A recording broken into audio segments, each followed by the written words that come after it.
I heartily welcome you to the valedictory session of International Conference 2022 on Human Security and Governance, organized by Interdisciplinary Institute of Human Security and Governance, Delhi, in collaboration with Amity Institute of Liberal Arts, Amity University, Mumbai, Center for Conflict Studies, Middlebury Institute of International Studies, Monterey, CA, USA, SecurityWomen, United Kingdom, Department of International Relations, Central University of Jharkhand, India, Department of Defense and Strategic Studies, Himachal Pradesh University, Shimla, India, and Department of International Relations, University of Chittagong, Bangladesh.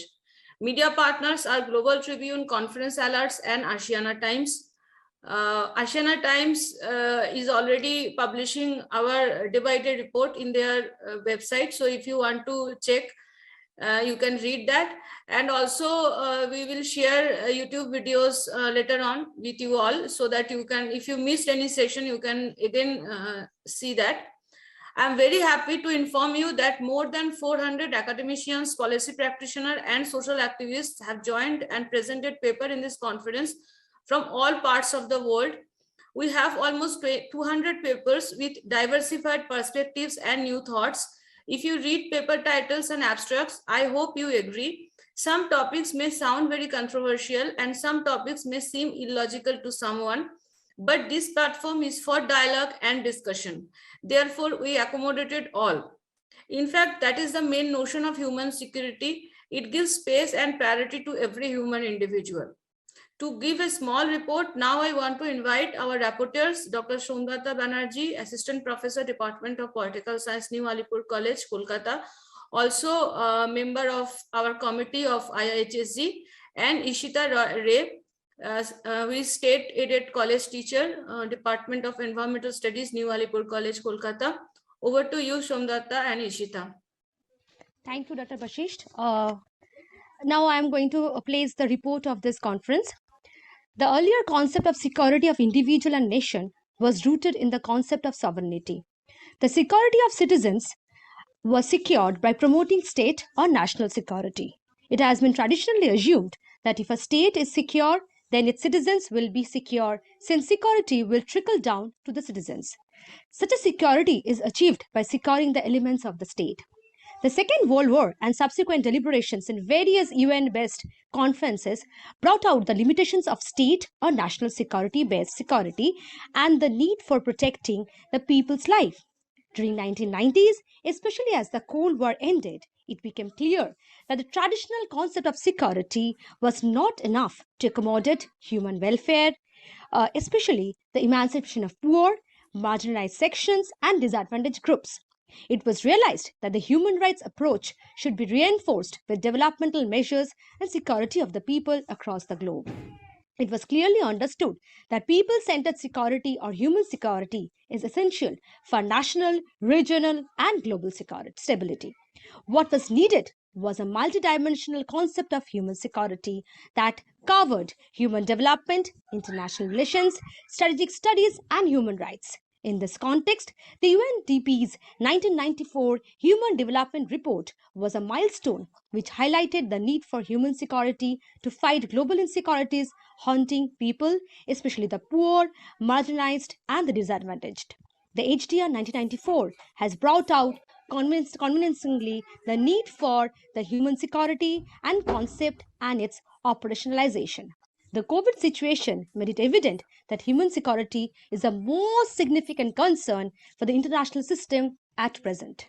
Amidst this backdrop, the three-day international conference organized by IIHSG Delhi in collaboration with Amity Institute of Liberal Arts, Amity University, Mumbai, Center for Conflict Studies, Middlebury Institute of International Studies, Monterey, USA, SecurityWomen, United Kingdom, Department of International Relations, Central University of Jharkhand, Department of Defense and Strategic Studies, Himachal Pradesh, Shimla, and Department of IR, University of Chittagong, Bangladesh, on human security and governance is the most appropriate topic at this moment. The Treaty International Conference on Human Security and Governance tried to analyze the role and the functioning of nation states as well as different external actors like international organizations, multinational organizations, lobbies, think tanks, political parties, non-governmental organizations, non-state actors, community, society, and media in securing human security goals. Distinguished speakers of this conference are Honorable Professor Dr. Shirin Akhtar, VC, University of Chittagong, Honorable Professor Sikandar Kumar, VC, Himachal Pradesh University, Shimla, Honorable Professor Onwari Abraham Georgeville, VC, University of Port Harcourt, Choba, River State, Nigeria, and he was represented by Chinedu Ogbui, Director of Entrepreneurship Center. We also had Dr. Juliet Colman, Director and Founder of SecurityWomen, Dr. Pushpa Iyer, Associate Professor, Graduate School of Policy and Management, Middlebury Institute of International Studies and Monterey, Professor Dr. Elaine C. Kamark, Director, Center for Effective Public Management, Brookings University Institution, Professor Dr. Sanjay K. Bharadwaj, Director, Energy Studies Program, JNU, Delhi, New Delhi, Professor Dr. Pam Rajput, Founder and Director of the Center for Women's Studies and Development and Head of the Department of Political Science at Punjab University, Professor Dr. Ram Puniani, President of the Executive Council of the Center for Study of Society and Secularism, Professor Dr. Alka Parekh, Dhirubhai Ambani Institute of Information and Communication, Gujarat, Professor Dr. Raja Gopal Dhar Chakraborti, Department of South and Southeast Asia, University of Calcutta, Professor Aurora Martin, Vice President of IIHSG, headquartered in Indian International Institute of Human Security, headquartered in Chicago, Vice Dean of the Faculty of Foreign Languages and Literature, Dimitri Kantemer, Christian University, and President of Challenge Zonta Club, Bucharest, Professor Benu Kumar De, Pro VC, University of Chittagong, Bangladesh, Cedric Prakash, Founder Director, Prashant Ahmedabad, Barbara Clary, Chair, SecurityWomen, UK, Professor Rajpal Budenia, Political Science Department, Allahabad University, Dr. Tiina Seppälä, Senior Researcher of International Relations, University of Lapland, Finland, Andra Carla, Senior Researcher, Institute for Minority Rights of Europe Research, Italy, Sharad Chandra Nipane, Executive Director, Asian Academy for Peace, Research and Development, Kathmandu, Nepal, Reverend Dr. Wadinagla Panaloka, Director, Department of Buddhist Thought of the Postgraduate Institute of Pali and Buddhist Studies, University of Kelaniya, Sri Lanka, Professor Dr. Nobuaji Daniel Nite, HOD Intelligence and Security Studies, Novena University, Nigeria, Dr. Gilbert P. Moralista, Gender and Development Office, Pangasinan State University, Pangasinan, Philippines. Professor Dr. Harish Kumar Thakur, Chairman, Director of Defense and Strategic Studies, Himachal Pradesh University, Shimla. Dr. Alok Kumar Gupta, Associate Professor and HOD Department of IR, School of Humanities and Social Research in Central University of Jharkhand, Ranchi. Dr. Raymond Kunsung Law, Assistant Professor, Department of Political Science and Sociology, North-South University, Bangladesh. Professor Dr. Rajkumar Kothari, Department of Political Science, Diamond Harbour Women's University, West Bengal. Dr. Sheila Rai, President Indian Society of Gandhian Studies, Rajasthan, and ex-principal, St. Xavier's College, Jaipur. Professor Muhammad Kamaluddin Iyer, Department of Iyer, University of Chittagong, Bangladesh. Professor Dr. Muhammad Faridul Alam, Department of Iyer, University of Chittagong, Bangladesh. Professor Dr. Gauri Shankar Nag, HOD Political Science and Coordinator of Atish Dipankar Srijanan Center of South Asian Studies, Shidhu Kanu Bisho University, Purulia, West Bengal. Dr. Vibhuti Bishash, Assistant Professor, Department of IR, School of Humanities and Social Science, Central University of Jharkhand, Ranchi. Dr. Bishwajit Mohapatro, Associate Professor, Politics and International Relations, Northeastern Hill University, Nehu, Shillong, Meghalaya, and Coordinator, ASEAN Study Center. Dr. Beryl Anand, Assistant Professor, Central University of Gujarat, India. Mohammad Matiul Hok Masood, Assistant Professor, Department of International Relations, University of Chittagong, Bangladesh. Dr. Ashok Kumar, Assistant Professor, Department of Defense and Strategic Studies, Himachal Pradesh University. Binesh Bhatia, as Assistant Professor, Department of Defense and Strategic Studies, Himachal Pradesh University, Dr. Kanchan Chandan, Faculty, Punjab University, Chandigarh, Professor Larysa, Martseniuk, Ukraine City, Dnipro, State University of Science and Technology, and many more. There are 5 special sessions on human rights and governance, women in security governance, state politics and human security, food security and governance, and defense strategy and human security. The inaugural session was followed by panel 1, different dimensions of human security, which included various aspects of human security. Panel 2 focused on human security, health and governance, which not only included papers on physical health and governance, but also mental health. Panel 3, human rights, education and governance, included papers, presenters from all corners of the world, and was very interesting one. A separate section was there for the Hindi paper presenters. The second day began with special session on human rights and governance, and it was followed by a panel on human security and sustainable development. Environment is definitely a matter of immense importance as far as the human security issues are concerned, and this panel included interesting presentations on it. Panel 6, Women in Governance and Human Security, emphasized on the weaker section, or as we call the second fiddle of the society. Panel 7 was on human security and non-state actors, and panel 8 included human security and pandemic. Nothing is possible without a basic legal standing. Keeping in mind, the panel 9 was on human security and law.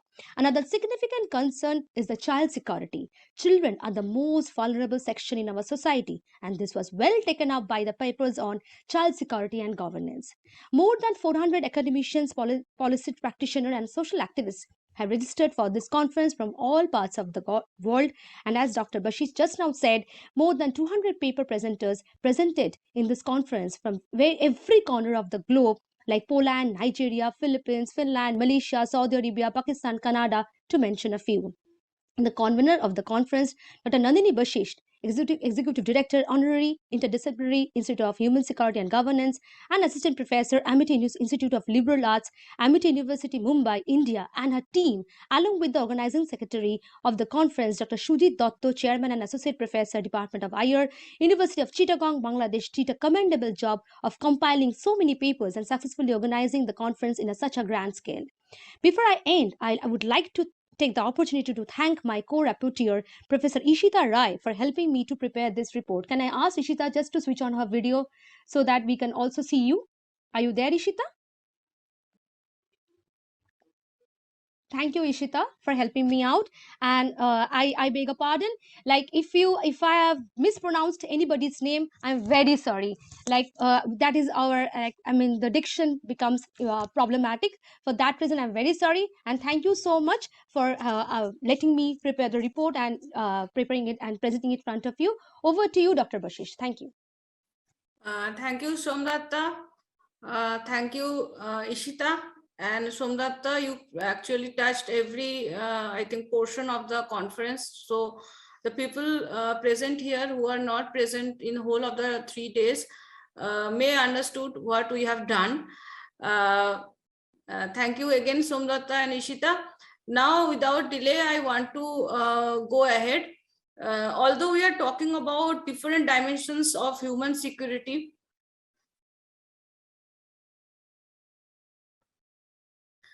but we are really feeling very bad for Ukraine. I have some friends in Ukraine.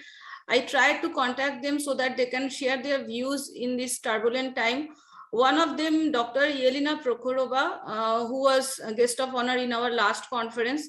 She is Associate Professor of Management Department at KNU, Kiev National Economic University in Ukraine. She said Kiev is a capital. Yesterday, I asked her to present here to say something, but she messaged me in Facebook and she said, Kiev, I am quoting her, Kiev is a capital. Yesterday it was safe. Today, few missiles and airplanes exploded in the city. We all hope for the better and pray. We hope for the quick end of this aggression. When I asked her to join this valedictory session, she said, dear Nandini, it's air attack threat. It's not actual to join. My another friend, Professor Dr. Nalivaiko Larysa, She is Vice Rector of the Dnipro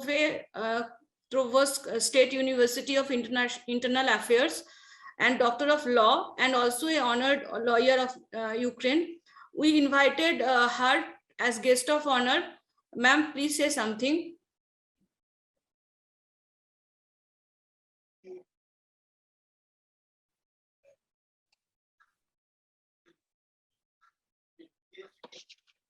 Hello, everyone. But I'm not Larysa Nalyvaika. I'm not Professor Larysa Nalyvaika. She is my colleague. I am Professor Larysa Martseniuk from University, Dnipro, Ukraine. Okay. Last time we was together with her. I prepare speech. Good afternoon. I send a big hello from Ukraine to all participants of the conference.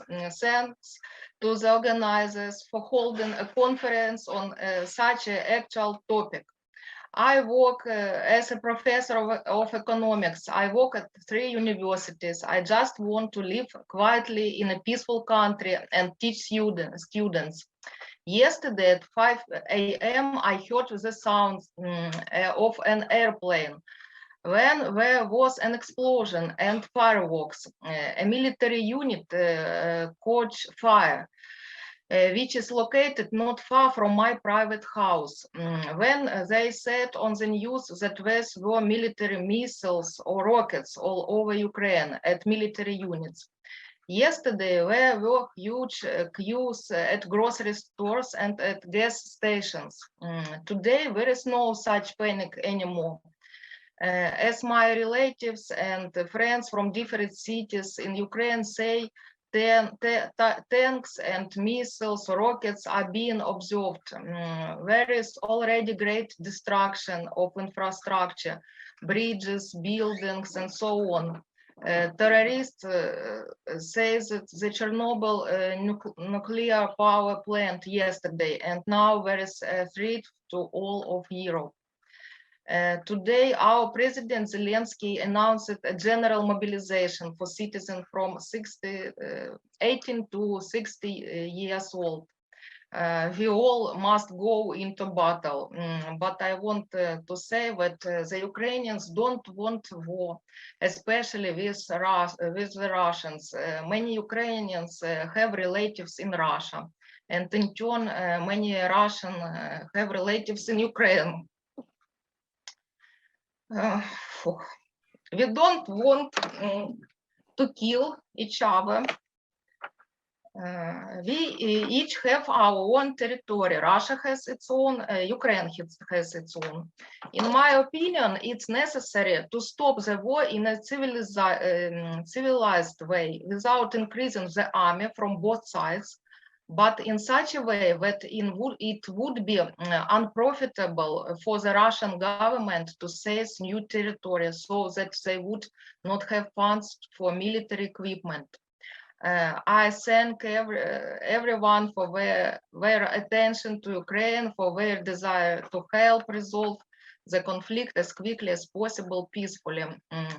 Once again, I thank everyone for their attention and invite everyone to us in Ukraine. Is in peacetime. We have seas and rivers and mountains, so welcome in peacetime. Thank you. What to say, I don't know. Thank you that you came. I messaged you today morning itself and you came. I'm really thankful. I just want to say everyone that when I asked her to say something, she said that I'm not very fluent in English, so I don't know what to do, but we do, like, language is not a barrier if we want to feel what someone is thinking. So we can understand what you are thinking. What to say, I don't know. Just thanks a lot. Thank you. We just believe that it will be. Yeah, we pray, and this kind of platform actually is for this like we want a peaceful world, we want to secure every human, and all we are doing for these kind of activities we are doing just to bring into notice everyone that we don't want war, we want peace, that's all. So I don't know what to say. Anyways, now I want to invite Dr. Juliet Colman, who is founder and director of SecurityWomen. Dr. Juliet, over to you. I don't want to say anything. Thank you very much, Dr. Nandini. Good morning, everybody. It was to follow Larysa is very difficult. I, like Dr. Nandini, wanted to pause briefly to reflect on what is happening in Ukraine today. It's the second day of the Russian invasion of Ukraine, and we have to remember it is a democratic country of 44 million people. And President Putin has deliberately chosen war when peace could have been negotiated. There have been protests in 50 cities across Russia, mainly young people saying no to war. They are very brave. Nearly 1,000 people have been arrested in Moscow alone.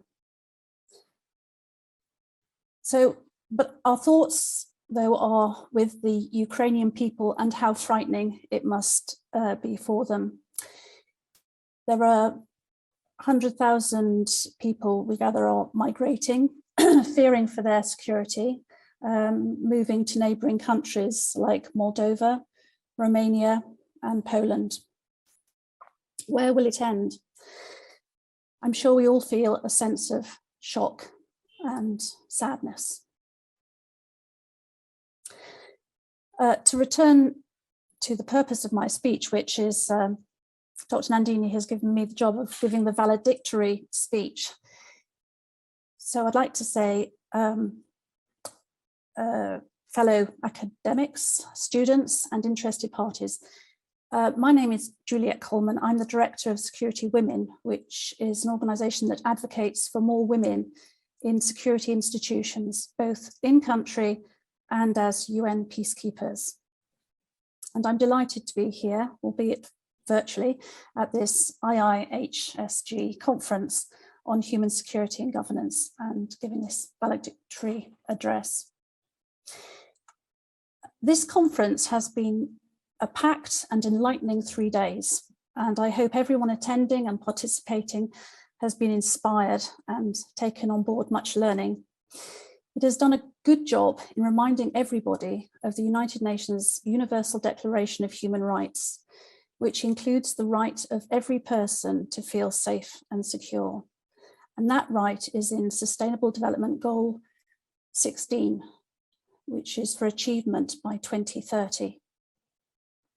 The conference has very much depended on good internet access for all our speakers and presenters, and just occasionally the internet has been too weak for a participant to present their paper. I feel for them and trust they will have further opportunities to give their presentation. And just to mention, Sustainable Development Goal 9C has as its aim universal and affordable access to the internet. This is essential for young academics. I'm not going to pick out individual presentations to comment on. I have to say, Dr. Banerjee gave a hugely impressive list of all the people who've been involved and the content of the conference and all the papers that have been given. But I will just touch upon the various themes that have been running through the conference, and they were certainly very wide-ranging, from aspects of human security, incorporating education, health, employment, housing, elimination of poverty and food security, to human rights and the importance of good governance. It was emphasised that human security was seen as a prerequisite to state security. The impact of COVID-19 was widely discussed, and the security that the vaccine gives, and the importance of reliable data. Another poignant aspect of security cited was the impact of climate change. New technologies from cryptocurrency, space programs, and the use of drones were chosen topics, as well as terrorism as a security threat. Identities of gender and minorities and other social markers were popular subjects, as well as religion in its many forms. There was a sense of the interconnectivity of all the themes, and human rights being the building blocks of human and thus national security. And with all of this, presenters came from many different parts of the world, mainly from South Asia, but also from Canada to Saudi Arabia to the Philippines, and yes, even from Ukraine. I would like to highlight what I see as a prerequisite for a safe and secure state, and that is the rule of law. Rule of law within a functioning democracy is the bedrock of a peaceful society in which perpetrators of violence and criminal acts are prosecuted and punished. For this to work successfully, not only is an independent judiciary needed, but also a police service which is responsive, sensitive, and professional in all its undertakings and represents the gender diversity of the community. The Secretary General of the United Nations, Antonio Guterres, states in his future summit document, which he published in September 2021, and I quote, "The rule of law is a foundation for sustaining peace." And he advocates for women and girls to be at the center of security policy. Yesterday, SecurityWomen held its session on women in security. The focus was on policing and how the inclusion of women in policing is important to improve security for all members of society. To highlight how critical this is, I would like you to consider whether all women should feel safe to walk home at night. Should they be able to call on the service of the police to protect them if needed, and not to fear that by doing so will put themselves in mortal danger? To what extent is this the case in your community, your neighbourhood, in your society as a whole? And don't question, should the woman, young or old, be outside the home late at night? Outside of COVID-19 restrictions, many cultures dictate what women can or can't do, and in turn do not restrict men. Women's freedom to act is limited by what society thinks and what their own family will allow. Every woman should have the right to work, even if that means travelling after hours. And every woman should have the right, within the law, to visit a friend and walk home after an evening spent socialising. This is the case in the UK, where a young woman called Sarah Everard was walking home in southwest London, having visited a friend, and was arrested by a serving police officer. Her crime, or so it appeared, was breaking COVID lockdown rules. But this was not the case. It was a trick to get her into the police car, and she was taken away and brutally raped and murdered. The impact was devastating, not only to those who knew and loved her, but to the whole nation. Trust in the police took a nosedive, particularly among women and girls. The most important first step in community policing is to build trust between the police and local people. That means breaking down barriers of us and them, listening to both sides, using empathy to understand people's circumstances, and operating with an intent to make the relationship work for the benefit of everyone. And this is so much easier when women, who make up roughly 50% of the population, are also 50% of the police on the front line. The police officer who murdered Sarah Everard could be seen as a rogue officer, just a one-off. But how can a police service ensure that all its personnel are good, honest, and honourable people? The background to this rogue officer appears to be one of acceptance of his misogynistic behaviour, a bantering among male officers who nicknamed him the rapist. He should have been called out long before he committed such a despicable act of violence. It seems to me that more effort needs to be made in the recruitment and selection of officers, and clear communications, not only from the top of the organisation, but particularly from middle management, as to what behaviour is or is not acceptable. On our panel yesterday, Jane Townsley mentioned her work with UN Women and the production of a handbook on gender-responsive police services for women. It is a manual written by police for police worldwide. A positive initial contact experience with police is crucial for survivors of violence.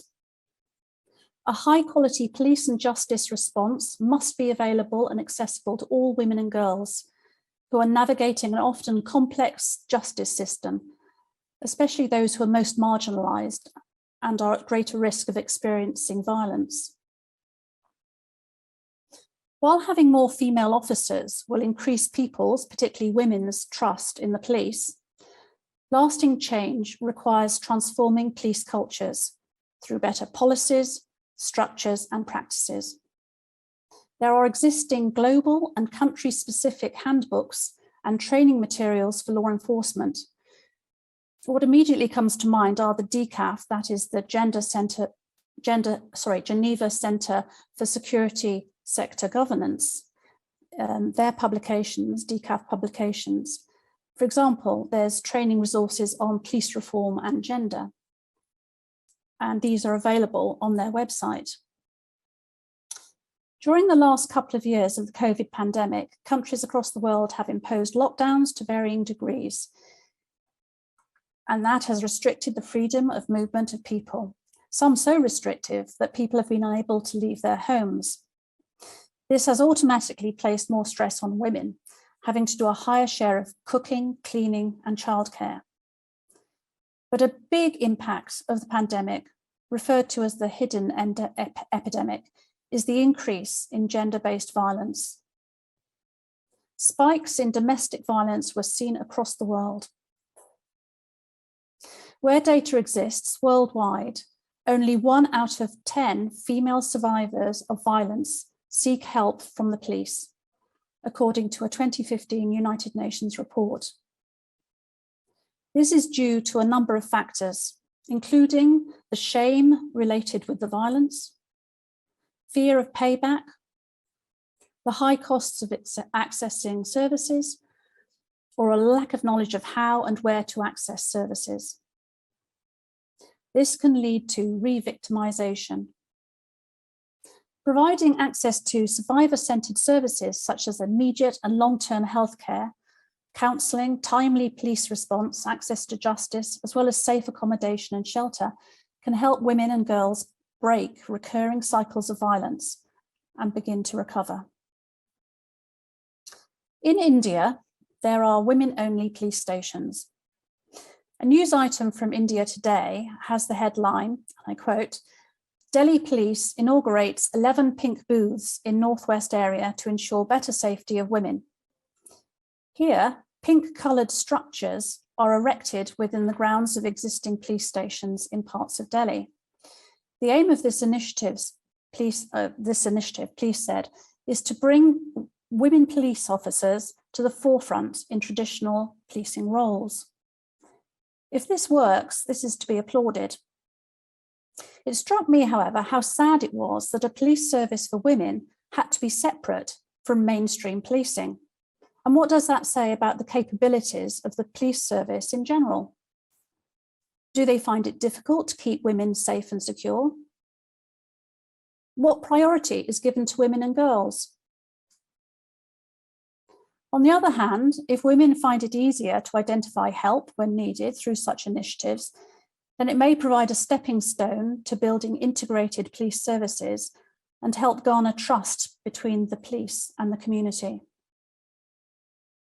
The labelling in pink reminds me of the book by Lisa Elliott entitled Pink Brain, Blue Brain, which the Sunday Times says, and I quote, is a passionate plea for all of us to look beyond the confines of the pink-blue tyranny of childhood.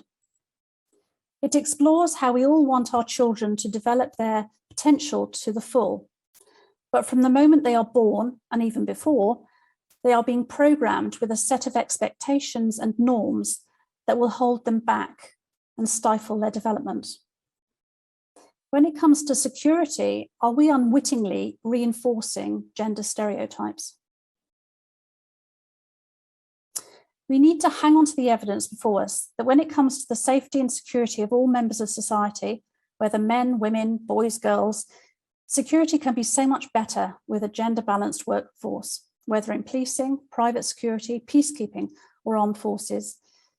And it would be remiss of me not to mention cybersecurity, which can have implanted gender biases from the start without the explicit involvement of women. In concluding, may I thank our main organiser, Dr. Nandini, for all her energy and passion in staging this conference, and for bringing together an amazing community and network of academics and activists working in the area of human security and governance. And thank you to all the students and academics who presented their research and data. It has been a very rich experience. Thank you too to the panel chairs, moderators and discussants. You have kept control and you've managed your brief within some very strict time constraints. Thank you to all. Thank you, Juliet. I think the main aim of our conference is somewhere successful. I don't know what we will do next, but as you said, we try to bring all the practitioners, researchers, academicians in the same platform to discuss about this crucial issue. And maybe by pushing and knocking again and again, we will be able to have some kind of awareness amongst the scholars. Let's see what is for us in future. I don't know. When we are having this conference, then suddenly this news came and I don't know what to say. Anyways, we all are praying for Ukraine. Now, without delay, I want to invite our guest of honor, Dr. Tiina Seppälä. She wrote a very famous book in 2012 that is on globalizing resistance against war. I think she is one of the most appropriate person to speak in this session, valedictory session. She is a senior researcher, Faculty of Social Science, University of Lapland, and adjunct professor of International Development Studies at the University of Jyväskylä, Finland. She has also engaged with women rights activists and slum communities in Nepal and Bangladesh, anti-eviction movements in India, asylum seekers in Finland, and anti-war activists in UK. She is interested in activism, social movements, development, forced displacement, post or decolonial and feminist theory, ethnography, and art-based methods. She is author of Art-Based Methods for Decolonizing Participatory Research and Civil Disobedience from Nepal to Norway. Today, the topic of her presentation is Security for Whom? Feminist Perspectives on Security and Governance During the Pandemic. Over to you, ma'am.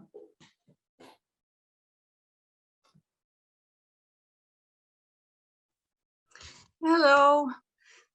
Thank you so much for this long and kind presentation. And namaste and good afternoon to everybody from Finland.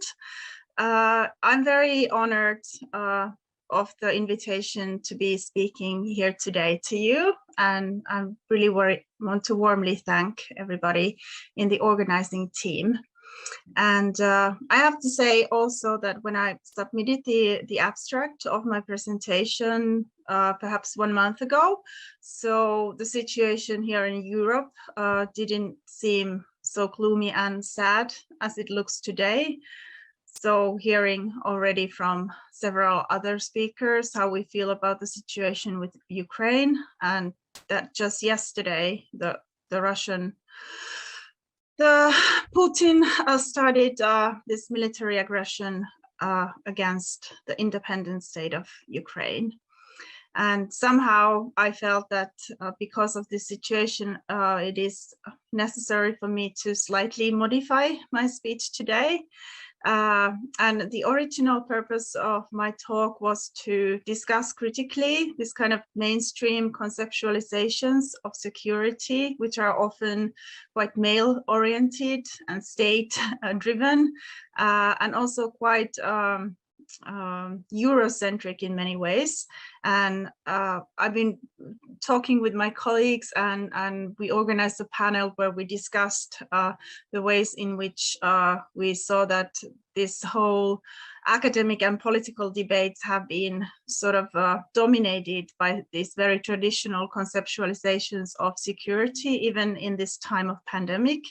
And we've been discussing a lot about how different kind of critical perspectives and this kind of critical intersections of different disciplines can help to broaden this discussion. And I'm engaged with people who work in feminist peace research, also in critical development studies and migration research.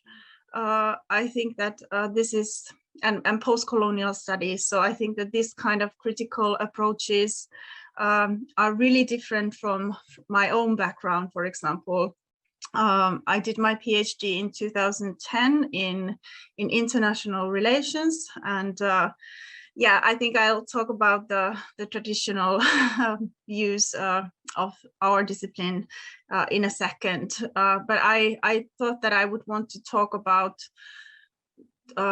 this kind of intersections from different academic critical disciplines.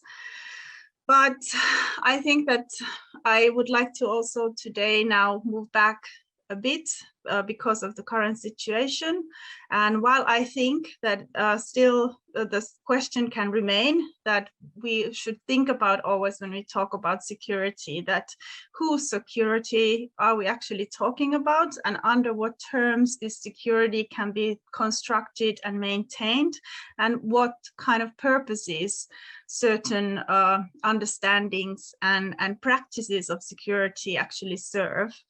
And my interest has been, even in the previous conference, I was talking about the ways in which I consider that people who we do not necessarily consider as this kind of subject and active participants in security issues, that it's much broader actually what we tend to believe, that if we think about people who fight on the margins every day, they struggle with various issues that were also mentioned in some of these previous presentations today. So that especially displaced and migrant women and refugee women, or women who are in other kinds of marginalized or racialized communities, that they face multiple different kinds of insecurities and complex insecurities really on everyday basis, and this kind of intensifying inequalities that the pandemic has brought into different parts of the world. They are somehow sort of they are visibilizing these complexities in many different levels, and the fact that it's women often in these communities who are in the forefront to struggle against these deepening inequalities, and they're not only taking care of themselves and their own families, but they're also enacting care and solidarity to others who are in difficult situations. So different forms of community building and engagement and mutual aid. And I think that this whole idea is really challenging the whole idea of what and for whom and by whom security is actually maintained and done.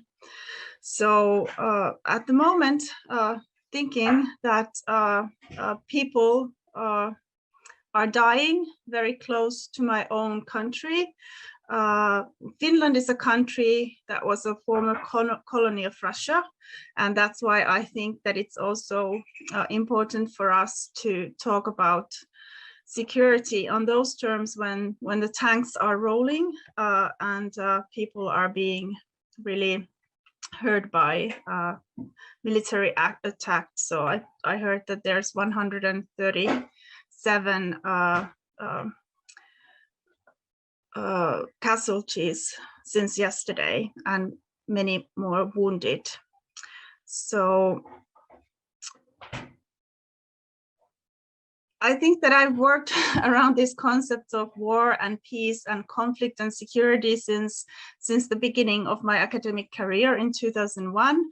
And having mentioned the background in international relations and political science, so it is what we hear in the very first years when we start studying that the world is a very scary place, and we hear that the world works in a such way that war is continuation of politics by other means, and that violence is inseparable part of human encounters, and that all humans are greedy and self-centered. So this reflects the overall framework of political realism in our field.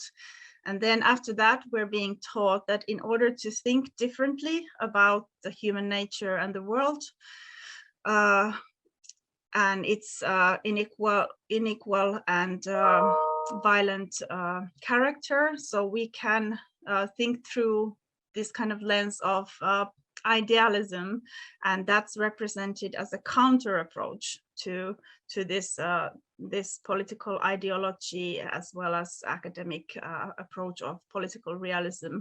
But the problem, at least personally, I think that we can't really understand the world if we think in this kind of very binary terms. As humans, we are social and political subjects. We have the capacity for both good and evil, and this is also why our look on the world is reflected similarly. We are simultaneously living insecure, cruel, violent, and brutally unjust realities in the world, which is at the same time also a beautiful and wonderful place. And the question in my mind is then that we cannot sort of think in these binary terms, but to look through the lens of both and, that we have to take these both perspectives into account at the same time. And this goes also into the concept of security. So if we're just thinking about the security of nation states, which has been traditionally the key actors, these sovereigns, but we also need to think about the people, and not only the people in our own countries, but also elsewhere in the world. And also these post-humanist approaches have shown that we should not only care about our own people and the other peoples in other countries, but also about the planet itself, and also the non-human animals and plants, and that we're all connected in very complex, intertwined ways. And security always encompasses national, international, communal, and also individual levels. And I think that this pandemic has demonstrated this very, very powerfully. And it's also where I think that marginalized peoples and communities, such as refugees and asylum seekers and other racialized, feminized and subaltern subjects, all kinds of inequalities and injustices, we have to take these into account if we want to understand security in broader terms. And as Norwegian professor Johan Galtung, he's considered the father of peace research, the academic discipline of peace research, and he was really hugely inspired and influenced by the principles of nonviolent struggle and nonviolent resistance by the freedom fighter Gandhi. And and he modified some of his thoughts in his thinking. So Galtung really conceptualized peace and security in much broader terms, and talking about negative peace and positive peace. And for him, this negative peace or negative security means the absence of violence, but it's not sufficient by any means if we think about how the world should be and how we as humans should engage with each other. And while there might be not war or open conflict during negative peace, there is not necessarily social justice, and the society can be still very vulnerable. And security in this kind of a view is then often connected with all kinds of threats and risks, and it's also characterized by fear of destruction and death. And in contrast, positive peace, according to Galtung, refers to much broader form of peace, a structural one where equity and equality, human rights and dignity are respected, and people are able to feel secure and live in safe environments and surroundings. And to be able to construct this kind of a positive peace and positive security, it is really crucial to build on mutual trust and collective responsibility. So these are of utmost importance. And I think that when we think in these kind of terms, so then we realize that we are simultaneously both objects and subjects of security, peace, well-being, and care. And obviously this is what in the feminist peace literatures and in decolonial feminisms and in all feminism approaches across a wide variety of disciplines and fields is central. So it is not possible to maintain peace or build security if there's abuse and neglect, and instead we should embrace care and try to nurture each other's, build trust and respect, and have commitment more broadly than only within the nation states. And if we have to really all the time try to contest those dominant values that in the patriarchal societies are usually the premises, so we have to really fight this kind of inability to connect with others and the inability to assume responsibility for causing pain for others, and we have to fight against estrangement from our feelings and lying, exaggerating, all those kind of values that are actually so much inbuilt in these state-centric and male-driven systems. And we have to really consciously think about how we can stop harming each other and stop harming ourselves. And also the practice of self-care becomes then very crucial, because this attitude of loving understanding of oneself, it also creates the basis for connecting with others and treating others also in the same way. And I think that these kind of values that are often connected with femininity, they are considered as threats to this mainstream perspectives. And women who behave in a certain way are regarded as good daughters or sort of dutiful daughters, good girls, and this sort of hurts the whole approach. But I think that one thing that comes from here is also that there's this feeling of superiority and domination and oppression, which is connected with being afraid of the others, and this kind of situations where people are fleeing war from other countries and the countries that are receiving these newcomers. So they are fooled by lots of xenophobia and racism. And I think that it will be very interesting now to see that what happens in Europe, because now, of course, people from Ukraine will seek refugee in neighboring countries, and just only 5 or 6 years ago, when we had this so-called European refugee crisis, so it caused a lot of racism and the rise of neo-Nazism also in many countries. So it will be very interesting to see what happens now in this situation.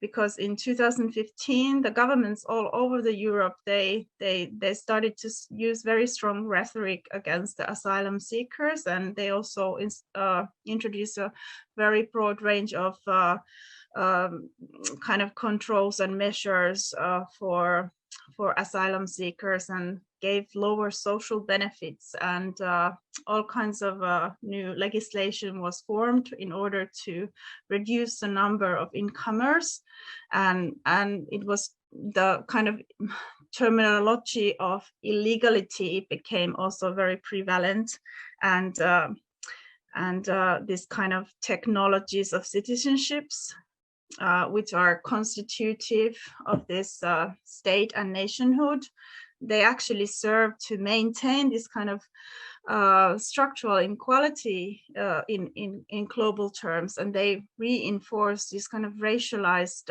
social hierarchies that are based on the logic of exclusion and inclusion embedded in the state-centric sovereignty. So what now happens when people have in Europe forgot what happened to them during the Second World War, when over 60 million people died and millions of people had to escape war.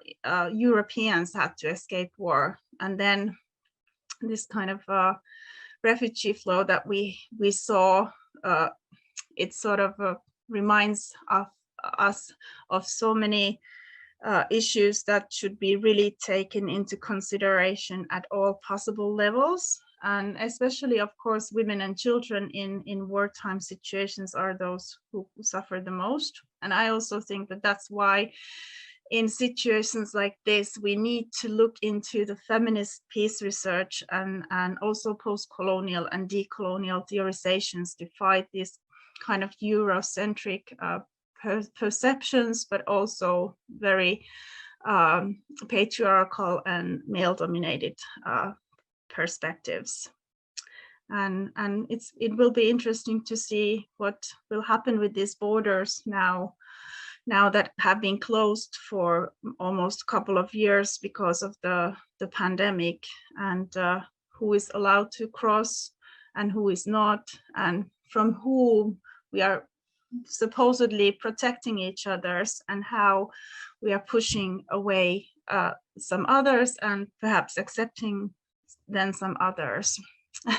I don't know, I just really, I feel very insecure in this situation, thinking about the future, but hoping that some of these events will open up the imagination of our leaders for a borderless world.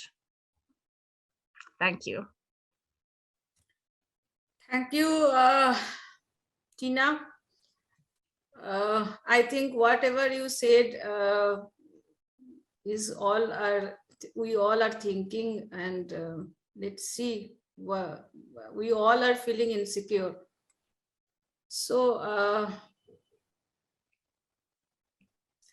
anyways, now I want to invite our next speaker, who is going to give presidential address, Professor Dr. Gopal Dhar Chakraborti, who is professor and former head of the Department of South and Southeast Asian Studies, Calcutta University. He is also former Registrar of University of Calcutta, former Director of Indian Institute of Social Welfare and Business Management, and presently Director at Institute of Foreign Policy Studies, Calcutta University. He is renowned scholar on the issue of aging. Today, he will deliver presidential address on COVID-19 and health security in South Asia.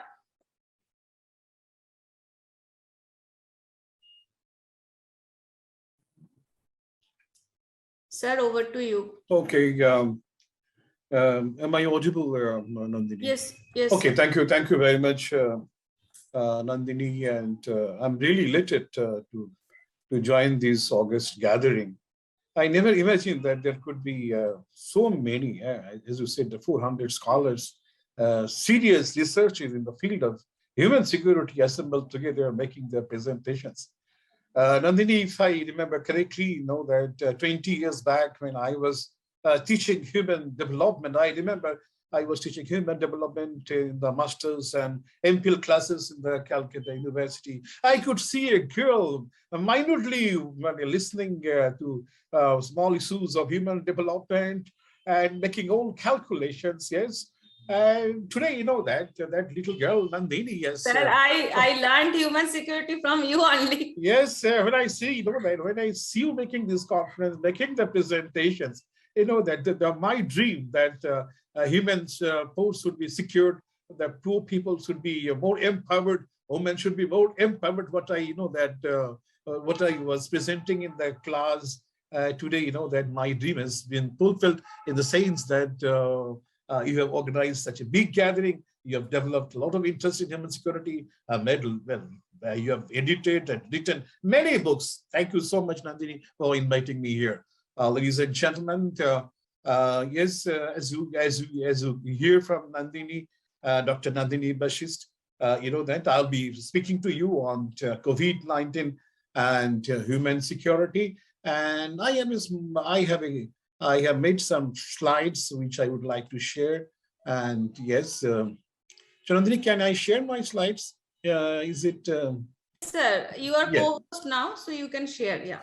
Okay, right. So COVID-19 and health security, you know that I have a lot of data. I mean that I thought of speaking extempore, but you know, since I have a lot of data, I thought that I should data and graphs I should share with you. I will not take much of your time. I mean, the ladies and gentlemen, I know that it is time to go home or time to relax, but and you know that you want to listen to the war news. You know that I have been busy attending to several television media speaking about the war, you know, the tragedy, as I heard Larysa speaking from the war field itself, you know, that tragedy is, more tragedies probably, you know, that waiting for us. Let us see what happens. But you know that, let me concentrate on COVID-19 and health security. You see, in South Asia, I'll consider on South Asian countries. As you see, you know, that South Asia, if I go to some of my slides straightway, this slide gives you an idea about Southeast Asia, South Asian countries. You know that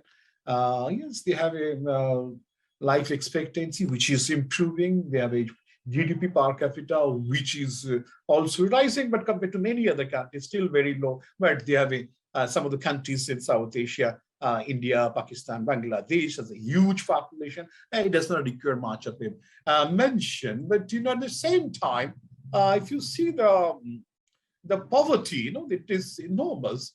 World Bank estimation, $1.9 a day. We have this much population of the proportion of population below poverty line. But if you measure it at $5.5 a day, which comes to around $165 a month, enormous amount of population, 88% of population in Bangladesh, 87% population of India lives below poverty line, 80% of Pakistan. Okay, you can see the figures, but some of the countries like Maldives or Sri Lanka, they have much, even at that rate, they have a much lower poverty rate. But you understand, you know, that the picture to the whole world about South Asia is that it is poverty stricken. We have large number of people living below the poverty line. And yes, some more informations, if you see that hospital facilities, enormously poor, right? I have the data on the availability of beds, physicians, pharmacists, nurses, and midwife for 10,000 population. It's still very low. Some of the countries like Sri Lanka and Maldives, they are doing well, but others, for India, even for India, we have 5 beds for 10,000 people. So and physicians, only nine physicians for 10,000 population is enormously low. And there are many other countries like Bangladesh, they are still lower compared to the Indian performance. It's a very, very, understand that we have poor health infrastructure.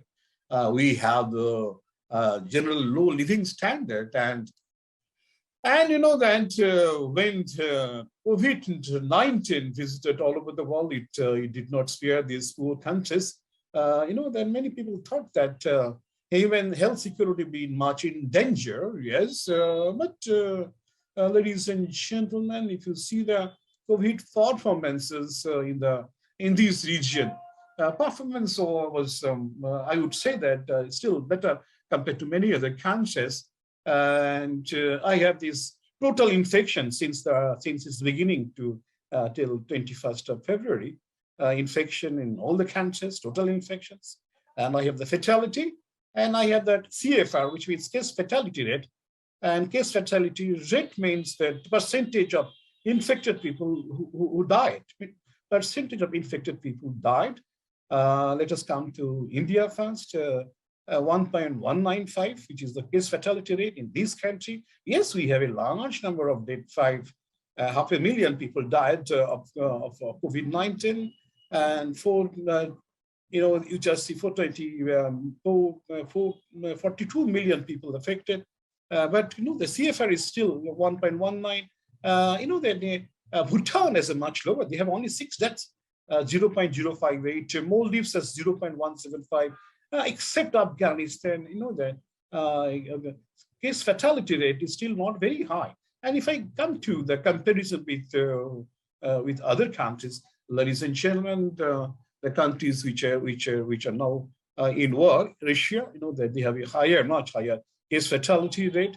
Ukraine is also having a higher fatality rate, but South Africa higher. USA, yes, almost similar to India's. Brazil is higher. Germany is lower, 0.85 compared to India's. But you see even 18.13 is one of the highest. And if you see the case fatality rate in Southeast Asia, it's still very low. It's a poor country. Health infrastructure is one of the minimal level. And these, despite that they have fought this corona rather well, right?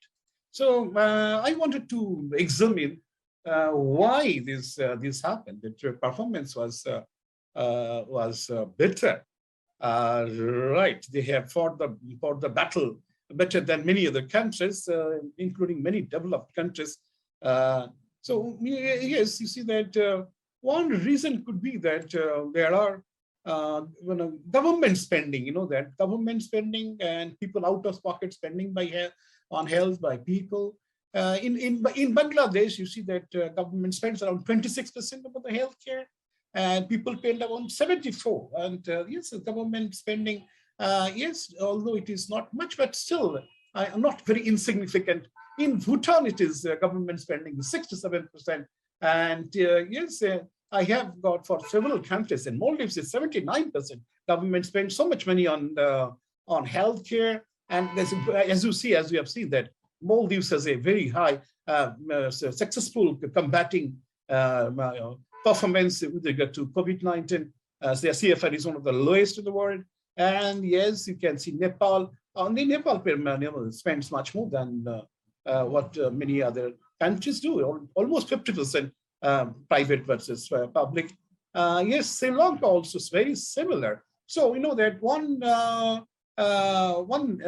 one reasons why this COVID battle was fought much more efficiently is because of the fact that government spending on healthcare, although it's not very high, it's not also insignificant. At the same time, I would like to say that people know that awareness towards health is rising. People awareness is rising, and if you see there for the last 10 years, that from July 2008 to 2018, there has been a significant rise in healthcare spending, which indicates that there is an awareness, and this awareness is not only in almost all the countries, that you can see this Bhutan, we have for India, there is, that for almost all the countries, there has been a significant increase in healthcare expenditure.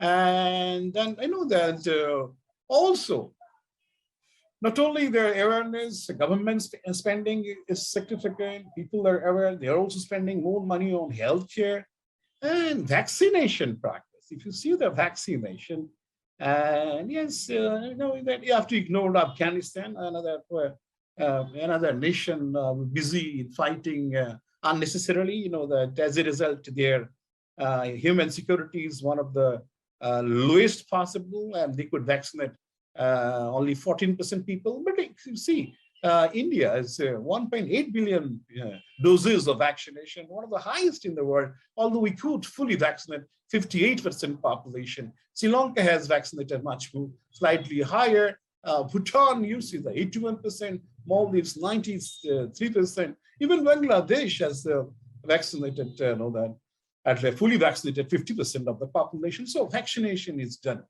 which means that that although the government is not very serious about all issues of human security and health security, but that for COVID-19 they were very careful that they do not bypass their responsibilities, and as a result, that people health security is to some extent ensured on all these countries because of the vaccination that was done carefully. And ladies and gentlemen, I would like to say that in India, that all the countries have a program of supporting the poor, and the Indian government announced Pradhan Mantri Garib Kalyan package, is a welfare package given to the poor people.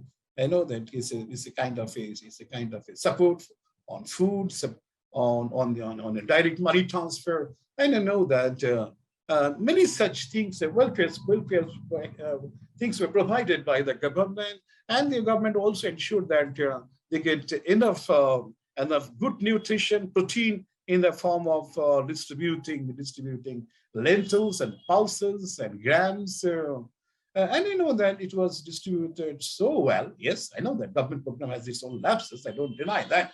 But that we did not see any of a food riot. Okay, I know that there were an unplanned lockdown all over the country, but that there was no food riot.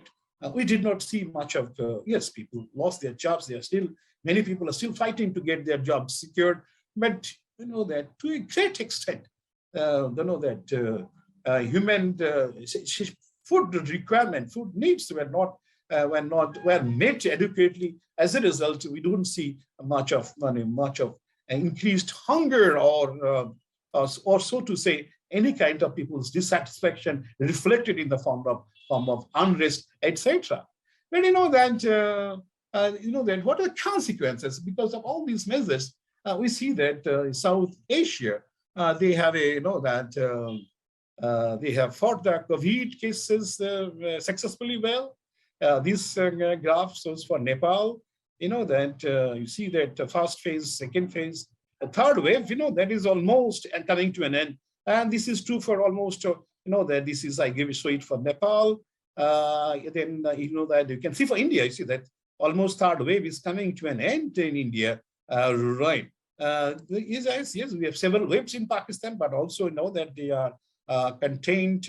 Yes, they do. They did also provide similar measures. That health security, although not ensured in all these countries, we do not have universal health coverage, universal health insurance, governmental healthcare facilities for everybody. But that government did not.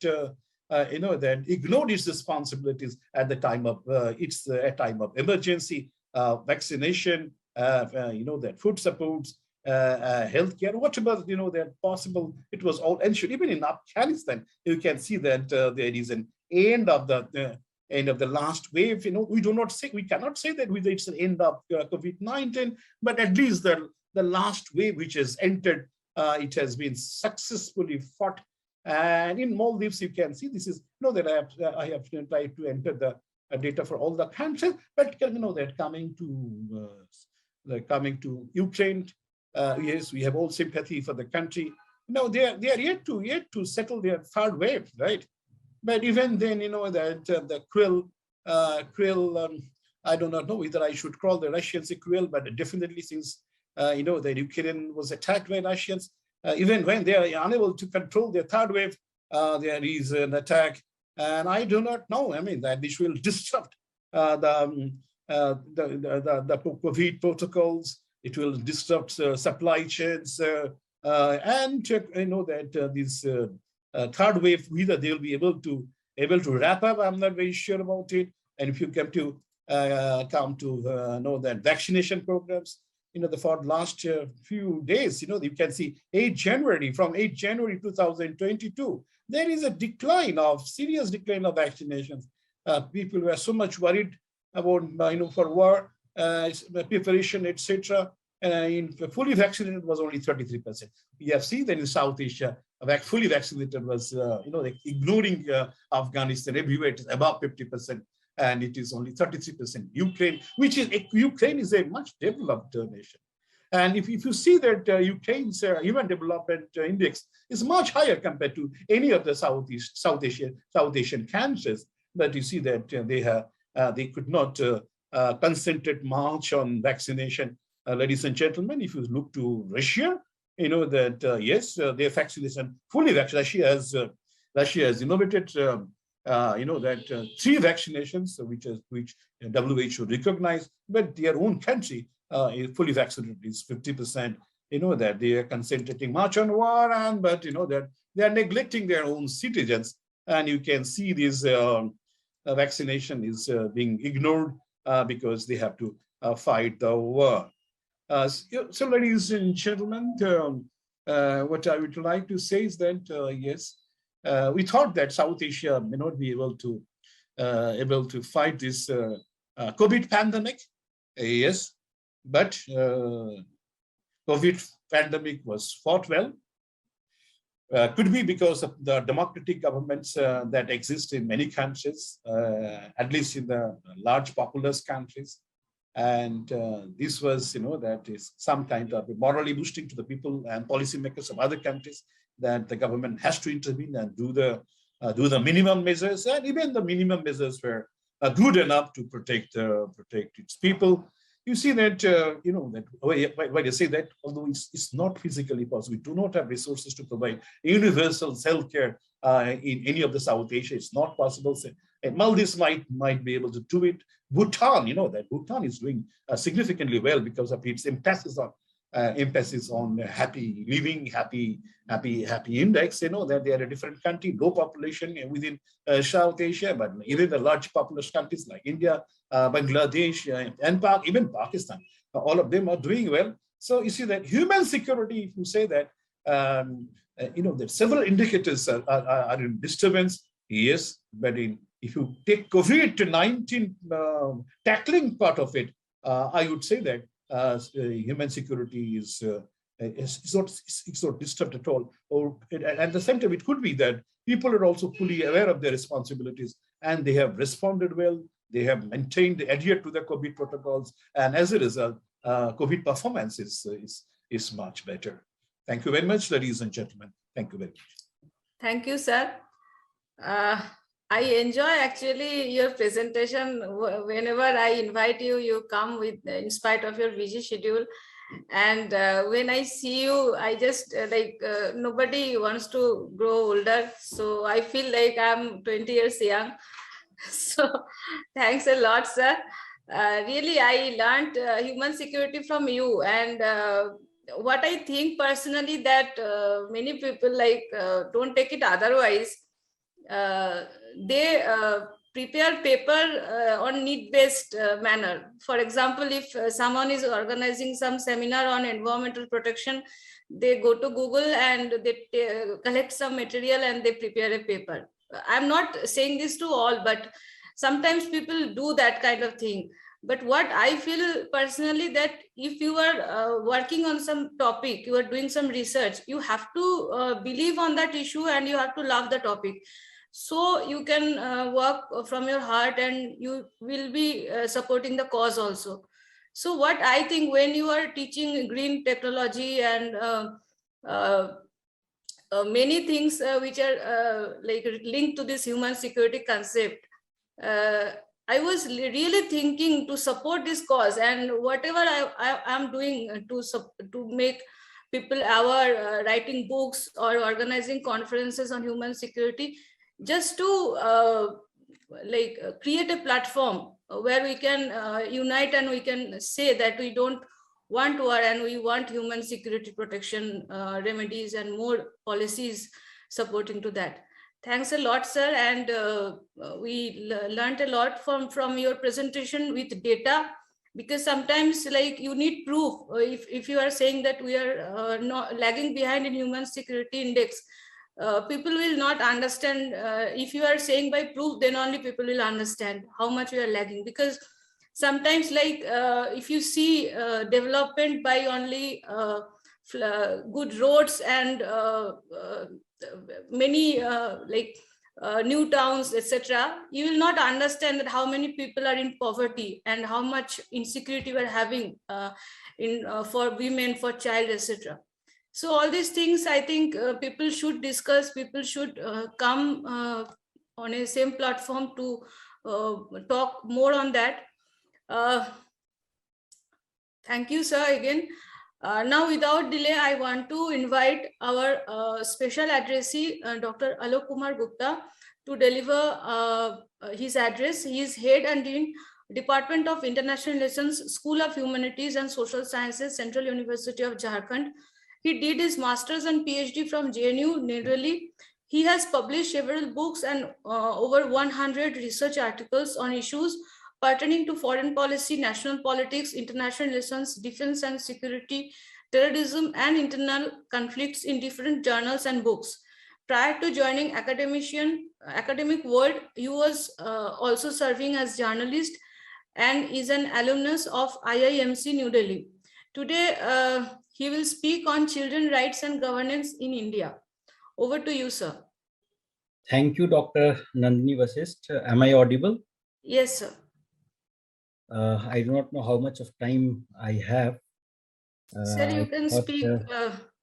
Because it's already 18:30, means we have completed our 1 hour. Anyway, I will not take much of time. I will try to cut short my presentation. Everybody must be tired because you had a very long day.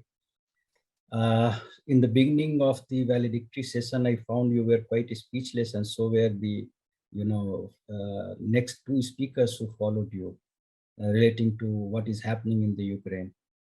I am keenly following, or I was rather keenly following what is happening in Ukraine.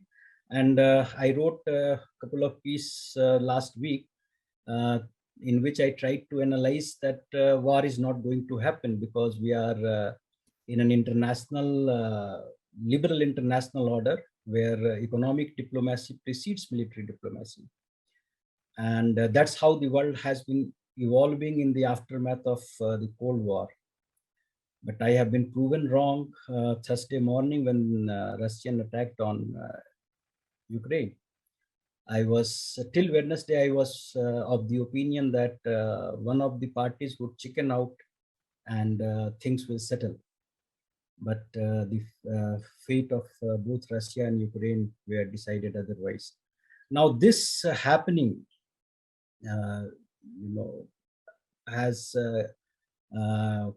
given many lessons to the to those academicians and journalists who have been keenly following the liberal international order, which I think is no more liberal, is nor even international, and forget about the order.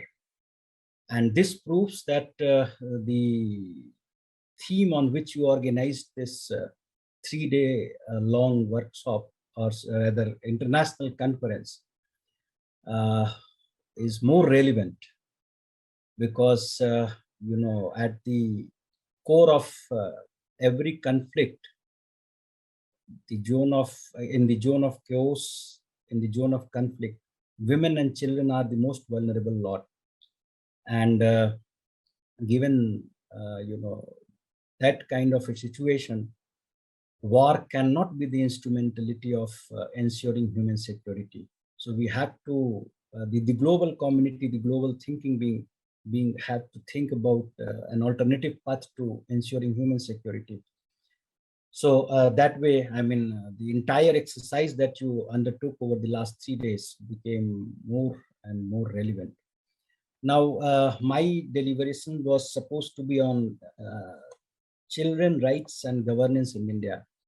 Now, we all understand the children are the future of any country, any nation state. Kofi Annan, the former Secretary General of United Nations, once said, "There is no trust more sacred than the one the world holds with children. There is no duty more important than ensuring that their rights are respected, that their welfare is protected, that their lives are free from fear and want, and that they grow up in peace."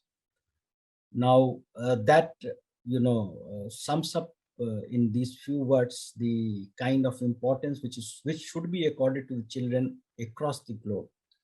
Now, what is the status of children in India? All sorts of child-related problems are there in our society, be it child labor, child abuse, you name anything, and it is there in Indian society. So far as child labor in India is concerned, in 1991, 11.28 million child labor were there in India. In 2001, the figure rose to 12.59 million. And according to 2011 census, there are 10.1 million, of which 3.9% of the total child, which is 3.9% of the total child population.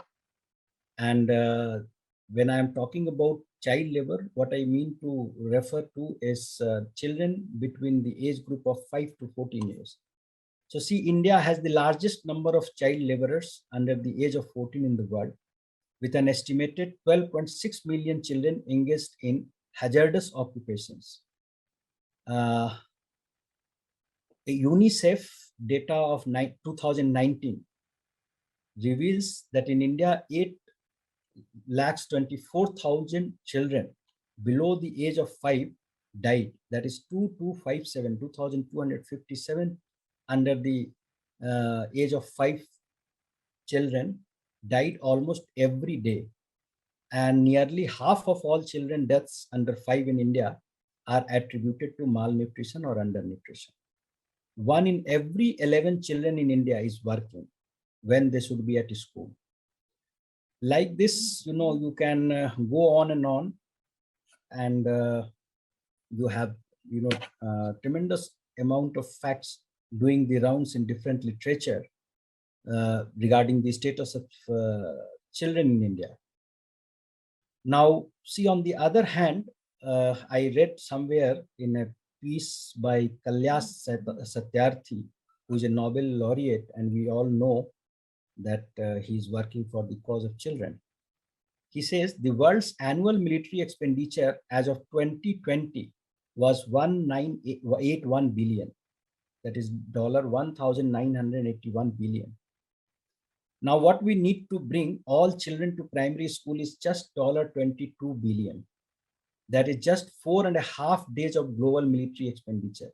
So if the global community is able to corner or, reduce their military expenditure, just 4.5 days of global military expenditure would be able to provide so much of wealth to the global community that they can put all children in school.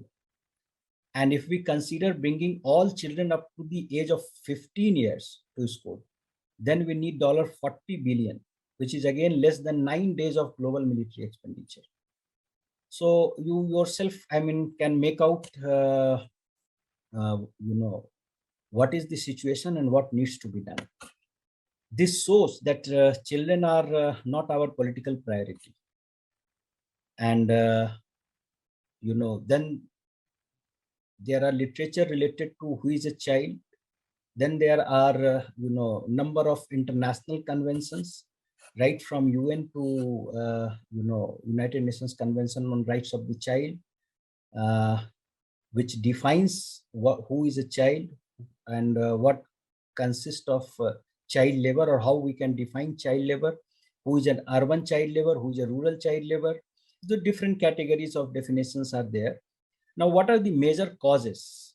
So see, on the one hand, you have a tremendous amount of international legal regimes, and all the nation states of the world are required to make their domestic laws or municipal laws in consonance with their commitment to those international legal regimes to address the issue of children in their country. Now, especially in context of India, what are the major causes that has allowed, or that that led to continuous existence of child labor in the country? Number one, which is overpopulation. But there is complete silence about the population explosion that has taken place in India. World Bank says that we need 3.5 Earth more to sustain the global population, and we are just a couple of millions away from Chinese, and we are all set to surpass them by 2030 if we continue, if our population growth continues at the same rate. So still we are not awake, and we are not talking about what we should do about population growth in our country. And on account of differences between and among communities, we have found often the political leaders advocating that why we should go on increasing our population. So one of the major cause of overpopulation is the overpopulation, and we are not doing much about it. The second major cause is illiteracy, and this leads to these all problems are, or these all causes are interrelated. Overpopulation leads to illiteracy. Illiteracy leads to rampant poverty, and there could be a separate discourse on poverty, how widely and how deeply it is rampant within our country, within our society. Then debt trap, when the family is poverty ridden, they think more the merrier, which means if they have more number of hands, they will have more of earning, and more earning will come to family, then family would be able to sustain itself. So they go on producing children. So, and that often leads to debt trap. Then the other cause is lack of social security. There is a huge gap between the rich and the poor. Basic services is getting increasingly privatized. Unemployment, entry of multinational corporations into industry without proper mechanism to hold them accountable. This also has perpetuated further the problem of child labor in the country. Lack of quality universal education. This has also contributed to children dropout, and we have one education policy after the other education policy, and each of the education policy emphasizing to improve upon the gross enrollment ratio right from the school level. But on the one hand, population is going up, and on the other hand, the gross enrollment ratio is falling down. So a good number of child labor also goes undetected, and children are being employed in fireworks industry, matchbox industry,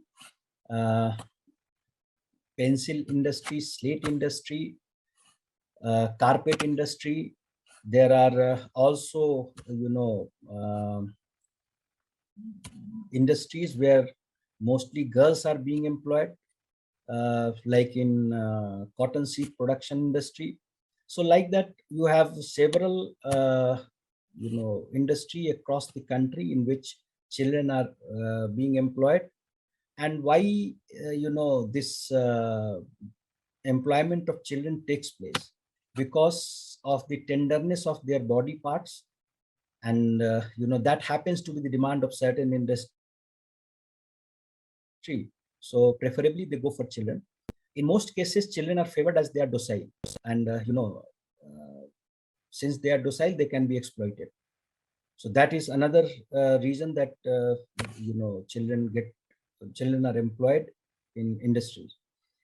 Then it is also relatively or comparatively easy for the employers to circumvent the existing laws. And the other reason is, as I pointed out earlier, the poverty is quite rampant in the society. So, children employment prevents them from,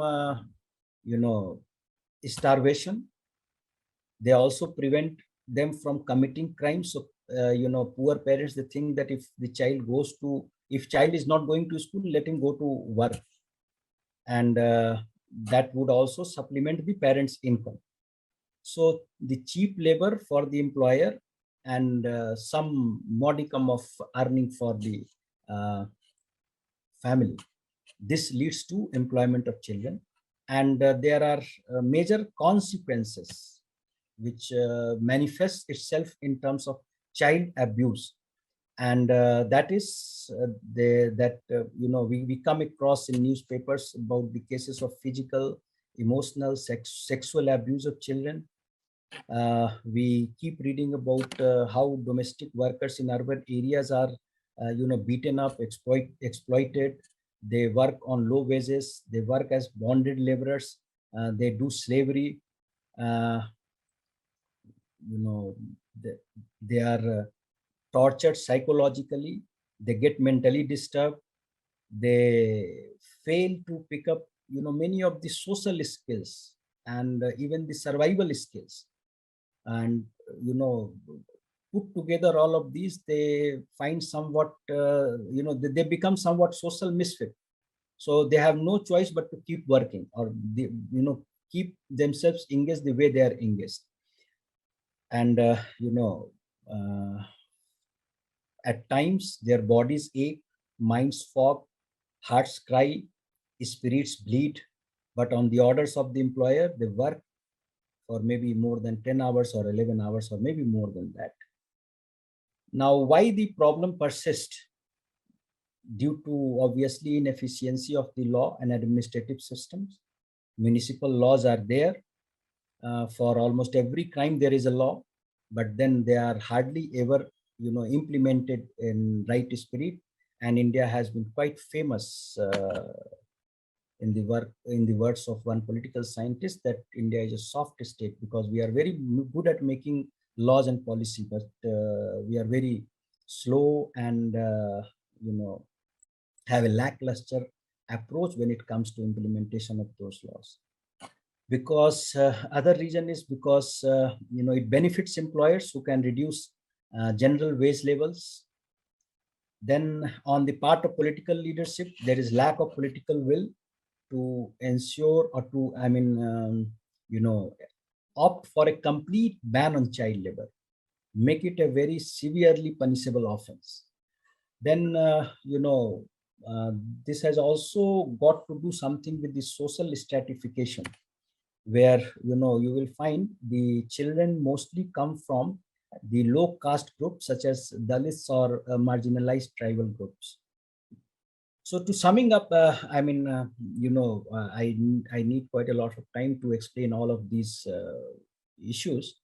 Now, how we can address the problems? Obviously, one of the major interventions would be the legal and policy interventions. And that has to come from the side of political leadership through welfare policies. And, at the core of all, you can say, if we are able to expand education I think many of the problems would take care by itself. And, expanding education does not only mean that you should pass a constitutional amendment and make it a fundamental rights under Article 21 and say that, now the children are empowered. You need to implement through a supplement, though this supplementary law is there, but then again, we are a soft state so far as implementation is concerned. Social interventions through social awareness programs, acculturization, socialization, project-based action plans could be adopted at the social level, development programs for child workers and their families, so that they are freed from the place of employment and they are put into the temple of learning. And media can play a tremendous role in this direction, but unfortunately media ceases to be in society and is more into market. So that is the fourth state is completely away from the society and social issues. That is one of the reason, and how we are going to rectify it is going to be a real challenge in the future. But yes, media has a tremendous role to play. And then international protections are already there. I'm not going to deliberate on that. So many acts are there. I'm not going to talk about that. All I can say is that, good governance could be achieved only when the future is secure. And when the future is secure, only when the children are not in the place of work, rather the children are in the place of learning. Thank you, Dr. Nandini Vasist. I do not want to prolong my deliberations for long, because the listeners, the audience must have been bored by now. Thank you. Thanks again for giving me this opportunity. Maybe sometime in future, we will have, interactions on a, you are able to accommodate me for a longer duration of time so that I can.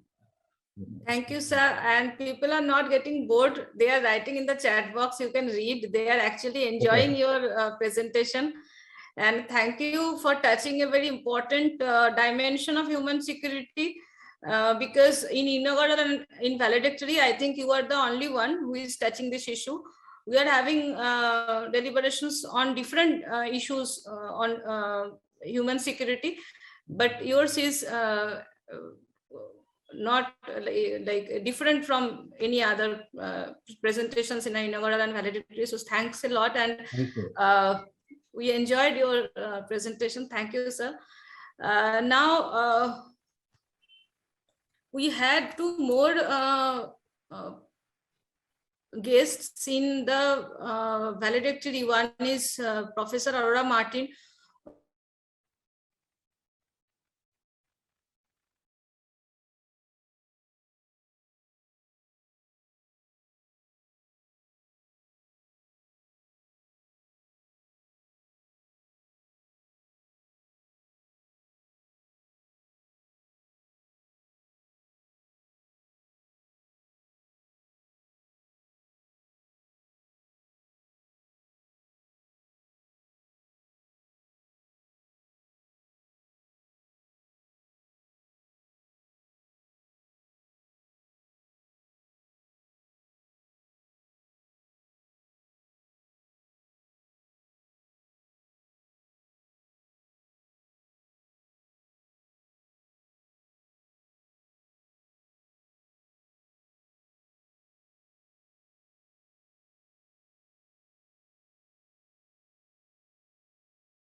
Can you hear me?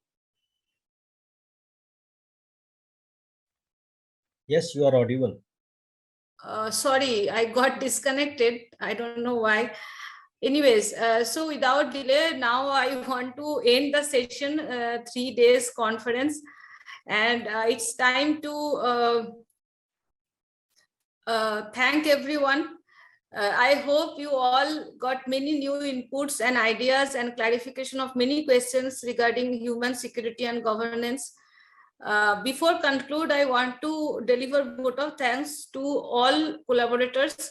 Dr. Pushpa Iyer of Center for Conflict Studies, Middlebury Institute of International Studies, USA, Dr. Juliet Colman and Barbara Clary of SecurityWomen, United Kingdom, Professor Harish Kumar Thakur, Chairman, Department of Defense and Strategic Studies, Himachal Pradesh University, Dr. Alok Kumar Gupta and Dr. Vibhuti Bhushan Biswas of Department of International Relations, Central University of Jharkhand, Dr. Sujit Kumar Datta of Department of International Relations, University of Chittagong, and Professor Dr. Deepak Ahmed Havaldar from Amity Institute of Liberal Arts, Amity University, Mumbai. I also want to thank our distinguished speakers, Honorable Professor Dr. Shirin Akhtar, VC of University of Chittagong, Professor Benu Kumar Dev, Pro VC of University of Chittagong, Ilaina Kamark, who is Director, Center for Effective Public Management and Director of Center for Governance Studies, Brookings Institute, Washington. I especially want to mention about Ilaina Kamark.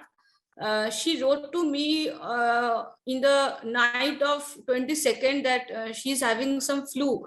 So maybe she will not be able to join. But on the day of the conference, she assured that she is joining, and she joined us at 11:30 at Washington, DC. And she managed to speak for 30 minutes. I really thank ma'am to take this pain. I want to thank Professor Dr. Avram Martin, Professor Sanjay K. Bharadwaj of Center for South Asian Studies, School of International Studies, Jawaharlal Nehru University, Professor Andre Carla, who is Senior Researcher, URAC Research, Professor Alka Parikh, who is Professor at Dhirubhai Ambani Institute of Information Communication Technology, Gujarat, Professor Rajpal Budania, Department of Political Science, University of Allahabad, Professor Raja Gopal Dhar Chakraborti of Calcutta University, Dr. Tiina Seppälä, Senior Researcher, Faculty of Social Sciences, University of Lapland, Finland, Professor Dr. Larysa Martseniuk, who is Vice Rector of the, I don't know, I can't spell the university name, I think Dnipro State University of Internal Affairs, Doctor of Law. Dr. Larysa, really, I am thankful to you that within a short notice you joined us and shared your viewpoint on the day when you are in crisis. So we are really thankful to you. I want to thank our IIHSG team and others who are supporting us to organize this conference. First, I want to thank our rapporteurs, Ms. Ananya Bhattacharya, who is student at Amity Institute of Liberal Arts, Amity University, Mumbai, Dr. Somdatta Banerjee, who is Assistant Professor in Department of Political Science, New Alipur College, Kolkata, and also member of IIHSG, Ishita Ray, who is a state-aided college teacher at Department of Environmental Studies, New Alipur College, and reporters of Asiana Times, who are publishing our reports every day in their e-newspaper. I want to thank Mr. Niladri Bhaumik, who is Program Assistant of IIHSG, for helping me to jotting down all data of the paper presenters and also answering phone calls and queries of the participants. I also want to thank Ms. Rita Verma, who is Research Scholar at JNU as well as Honorary Research Assistant at IIHSG, for managing the whole session of 3 days. In fact, I am maybe absent in some time of some sessions, but she was present throughout the day of like from the beginning of the conference. Thanks a lot, Rita. Without you, I think I can't organize this kind of conference. I want to thank all chair and co-chair, especially Dr. Sitaram Chaudhary, who is Associate Professor at Department of Political Science, Government College of Dudu, Jaipur, Rajasthan. Dr. Anju Gupta, Assistant Professor and Head of the Department, JECRC University, Jaipur. Dr. Vishwajit Mahapatra, Associate Professor, Nehu, Dr. Raymond Lau, Assistant Professor at North-South University, Bangladesh, Professor Gauri Shankar Nag, Dr. Amrita Banerjee, Dr. Shobha Singh, Dr. Beril Anand, Professor Rajkumar Kothari, Dr. Tanushree Purohit, Dr. Nima John, Dr. Kiran Walia, Dr. Gilbert Moralista, Dr. Nitesh Bhatia, Divya Mishra, Professor Dr. Muhammad Faridul Alam, Muhammad Afzalur Rahman, Dr. Ashok Kumar, Vinesh Betia, Dr. Sheila Rai, Dr. Shima Chaudhary, and Surinder Singh. And at last, and not the least, I want to thank all paper presenters and participants from every nook and corner of the world who made the conference successful. With that, I want to say goodbye, good night, good morning from where you are joining, and take care.